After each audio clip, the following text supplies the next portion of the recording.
Tərcümə ixtisasını seçməkdə səbəb nə oldu? Hansı kriteriyə əsasən sən qərar verdin ki, tərcümə ixtisasını seçməlisən və bu arada universitetə qəbul olarkən nə qədər bal yığmışdın? Mən universitetə 589 balla qəbul olmuşam.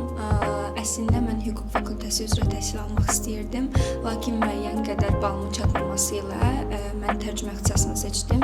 Tərcümə ixtisasını seçməkdə məqsədim ondan ibarət idi ki, mən elə fikirləşirdim ki, hüquq sahəsindən sonra ən çox mənə uyğun olan sahə budur və buna görə də bu ixtisası seçdim. Nəzrin, bəs universiteti seçərkən belə deyək də hansı məqamlara əsaslandın? Yəni niyə Azərbaycan Dilləri Universitetində tərcümə ixtisasını seçdin?